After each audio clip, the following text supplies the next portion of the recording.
Buenos días, nos encontramos hoy con la doctorante Mari Carmen Moreno Sirio y continuaremos con la segunda parte del tema religión y religación. Muchas gracias, estimada doctorante, y le damos la palabra. Gracias. Muy buen día. Vamos a continuar, como ha dicho el doctor, con la parte para concluir este tema de religión y religación. Voy a hacer una breve recapitulación de la sesión pasada para entronizar bien a la segunda parte. Decía que la religión y la religación son dos palabras que pareciese que son las mismas. No obstante, explicaba en la sesión pasada que no es así. La religión va a ser el fundamento de la religión y había explicado que de las dimensiones cruciales del ser humano.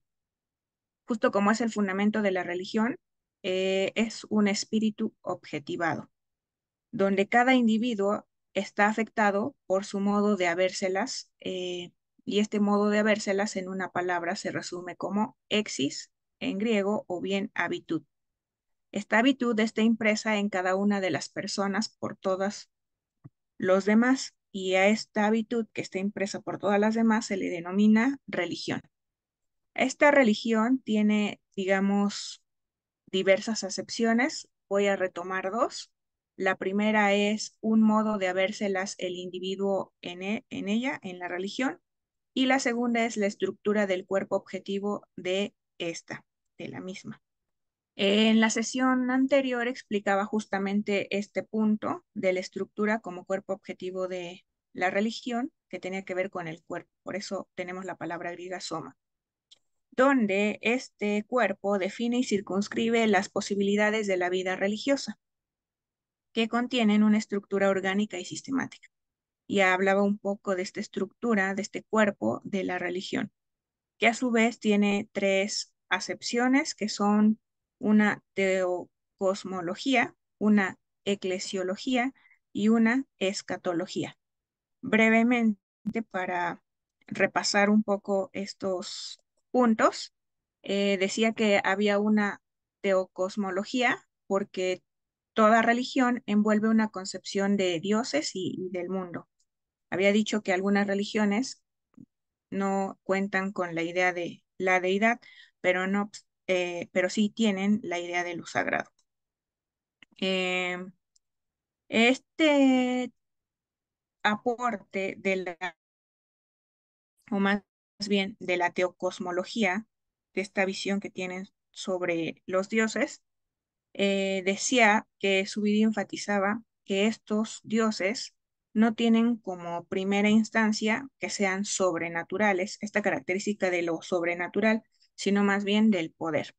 Y esto viene precisamente del poder, justamente porque toma como ejemplo la religión de Israel, donde eh, el Dios de Israel en plural es Elohim, pero en singular en singular es Él.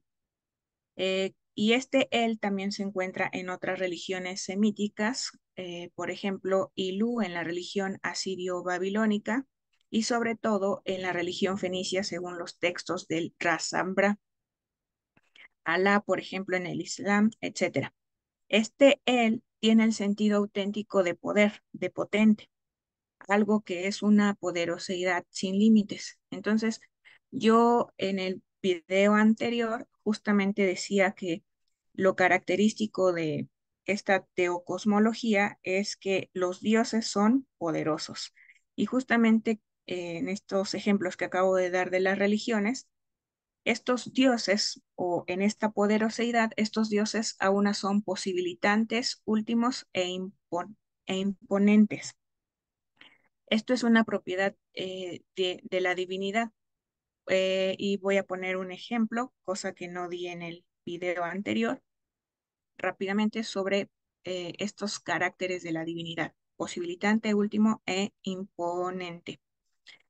Por ejemplo, en el caso de la dimensión posibilitante, encontramos a pues es conocido de todos, Nabucodonosor, que en babilonio significa Nabu Kudurri, Usur, bueno, el nombre, y que Nabu es el dios del destino. Esto también es una invocación del poder de lo real para la conservación de las fronteras. Y en tanto que término de invocación entra en Nabu la dimensión de posibilidad. Esto para mostrar el ejemplo de esta dimensión posibilitante en una religión. Pero asimismo en otras más podemos encontrar otro tipo de dimensión como la de posibilidad. Bien decía que no solo cuenta la religión con una teocosmología, sino también con una eclesiología, es decir, con una comunidad religiosa llamada iglesia. Eh, y que esta iglesia, decía también en el video pasado, tiene un sistema cultural, que a su vez este sistema cultural tiene tres dimensiones. Hablaba de la anamnesis, hablaba de la comunicación efectiva y hablaba de cuando el hombre llega a su destino. Retomando brevemente el punto de la anamnesis, decía que en las religiones pues hay conmemoración, que es lo que implica la palabra anamnesis. Hay momentos conmemorativos. Por ejemplo, en la religión asirio-babilónica, el día del Año Nuevo se leía el poema Enuma Elis de la creación, donde se repetía el hecho de la instauración a Hammurabi en el trono de Babilonia, por mencionar un ejemplo. En la parte de la comunicación efectiva, con los dioses propiamente, tenemos el ejemplo de que en la fiesta del Año Nuevo en Babilonia, el Akitu acontece una comunicación con los dioses. Esto envolvía el entierro del pasado y el comienzo radical de un tiempo nuevo, vertido a la divinidad. Hay ritos asimismo de generación de agua, de siembras de campo, etcétera. Pues todo esto tiene que ver con una comunicación efectiva en este sistema cultural de una religión. Y finalmente, el tercer punto de este sistema cultural es que el hombre llega a su destino. Es decir, el hombre asciende a por mencionar igual un ejemplo, cuando el hombre va a una montaña, o sabemos, por ejemplo, de Moisés que sube al monte Sinaí, etcétera. Casi hay muchos ejemplos de, de personajes que están en el desierto o van a la montaña. Esto simbólicamente tiene garantizado el ánimo de su destino. Es el momento escatológico, porque el hombre está provisto por la divinidad. Esta escatología, entonces, pues está dentro de este ámbito de la religión. Y bueno, eso en cuanto al sistema cultural. Finalmente, en la escatología, el hombre tiene para toda religión un destino de, ¿qué significa escatológico? Había dicho que esto es del más allá del final de los tiempos. El ejemplo es la religión de Israel nuevamente. Ella no tuvo, por ejemplo, perdón, valga la redundancia, la idea de una felicidad lograda en otro mundo. Se limitaba a hablar de Sheol, una especie de existencia penúmbrica en la que todavía cuando David y los antiguos invocaban a Dios decían, evítame la muerte porque en el Sheol no habrá nadie que te pueda alabar. Entonces, aún tenemos, para finalizar esta recapitulación que hice del video pasado, que en toda religión hay este cuerpo objetivo y está estructurado orgánica y sistemáticamente como acabo de mencionar. Ahora, siguiendo nuestro esquema que está pues mostrado aquí en pantalla, voy a darme a la tarea de continuar con el modo de habérselas el individuo en la religión. ¿Y qué quiere decir esto? Pues que toda vida religiosa es personal y pues suya, propia, pues. Entonces, en esta vida personal, digamos, suya o propia, eh, en el cuerpo objetivo seguimos, ¿no? No porque sea personal o suya, pues digamos, estamos aislados de una comunidad o o somos religiosos, sino dentro de la misma religión, seguimos teniendo una vida religiosa personal, muy nuestra. Está constituida por actos muy diversos, esta vida religiosa. Algunas religiones tienen ritos iniciáticos, eh, como por ejemplo, dentro de los ritos iniciáticos podemos encontrar en el cristianismo, pues el del bautismo, pero también en otras religiones, por ejemplo, en la religión de Israel otra vez, tenemos la fórmula de profesión de Israel. Shema Israel, Yahvé Eloheinu Yah-Edad, que significa, escucha Israel, Yahvé es nuestro Dios, Yahvé el único. También la célebre profesión del maometano, no hay más Dios que Alá, y Mahoma, su profeta, etcétera. El hombre entonces puede vivir naturalmente o en conformidad con esa religión en estos ritos, como menciono, iniciáticos o, sí, como menciono aquí, en estos ritos iniciáticos. Pero también el hombre en esta religión, digamos, personal, donde se va a introducir con estos ritos iniciáticos, también hay actos individuales de plegaria. Estos actos de plegaria pueden ser, por ejemplo, mm, pues cuando hacemos una petición, ¿verdad? Para, para cualquier, digamos, necesidad que se encuentre en el hombre, tenemos este tipo de peticiones o eh, actos de plegaria, oración, incluso ayunos, etcétera. Pero bueno, decía que el hombre vive o transgrede esta religión, porque bien puedo no ayunar o no hacer oración, no comunicarme con los dioses. Cuando el hombre vive o transgrede esa religión, pues se encuentra en pecado. Pero ¿por qué en pecado? Porque justamente en esa comunidad en la que está inmerso y no va cumpliendo con estos ritos, con esas plegarias, con estas indicaciones que se van dando dentro de la misma estructura de la comunidad religiosa, pues el hombre puede bien transgredir a esta religión y pues es ahí donde viene el tema del pecado. Bien, bueno, entonces tenemos estos tres puntos. eh, de los ritos iniciáticos, actos individuales de plegaria y donde el hombre transgrede o vive personalmente esta vida religiosa, insisto, dentro de este cuerpo objetivo que es la religión. Con estas características, el hombre accede real y efectivamente a la deidad, porque el hombre está constitutivamente vertido a la deidad por la religación. Y si se puede notar, aunque está un poco pequeñita la presentación, está entre comillas el accede real y efectivamente a la deidad. Y ese entre comillas justamente está porque por la religación el hombre, quiéralo o no, ya está accediendo a la deidad. Eh, pero digamos que en estos ritos iniciáticos de plegaria, de transgredir o no la religión, en todo esto finalmente hay una vivencia de la religión. El hombre, quiéralo o no, accede a la deidad, pero de forma distinta. Puede ser, digamos, aceptando,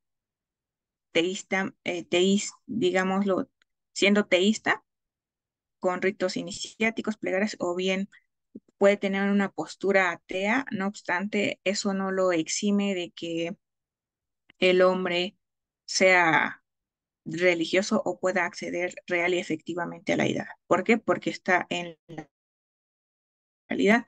Y esta realidad he dicho que tiene un fundamento y esto es Dios.